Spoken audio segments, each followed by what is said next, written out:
ছোটবেলায় দুষ্টু রাখাল এবং বাঘের গল্পের দ্বিতীয় অংশ নিশ্চয়ই আপনাকে কেউ বলেনি।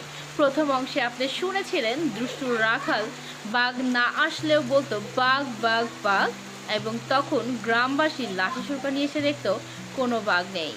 এভাবে একদিন, দুই দিন এবং তৃতীয় দিন যখন ঘটলো, ধোকা খেলো, চতুর্থ দিন যখন প্রকৃতপক্ষে বাঘ আসলো, তখন গ্রামবাসী কিন্তু রাখালের কোনো কথায় সাড়া দেয়নি। এবং সেদিন রাখাল কিন্তু একটি দারুণ শিক্ষা পেয়েছিল যে বাঘ রাখালের সমস্ত গরু খেয়ে নিয়েছিল।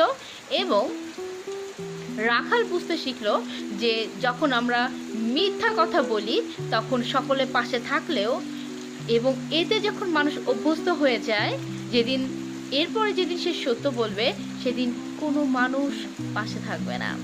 এখানেই কিন্তু গল্পটি শেষ নয়। বাঘগুলোর সাহস অনেক বেড়ে গেল। এতে পরবর্তী দিনই বাঘগুলো গ্রামে আঘাত করলো, সেখানে মানুষজনকে ক্ষতিগ্রস্ত করলো, পশু পাখি খেতে শুরু করলো, এবং গ্রামবাসী বুঝতে পারলো বাঘের সাহস কিভাবে বেড়ে গিয়েছিল।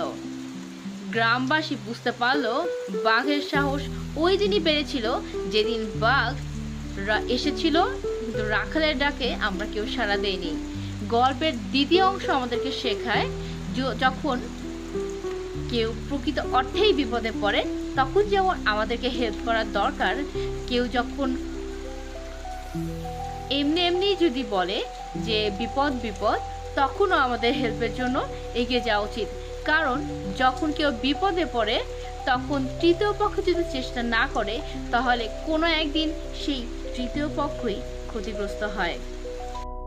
আমরা সাধারণ মানুষ যদি কারো বিপদ দেখে জাজ করতে যাই যে সে প্রকৃত অর্থে বিপদে পড়েছে না পড়েনি, এটা জাজ করে হেল্প করতে গেলে এটা অনেক বেশি দেরি হয়ে যায়, এবং এক্ষেত্রে তৃতীয় পক্ষেই মোটামুটি বিপদে পড়ে যায়।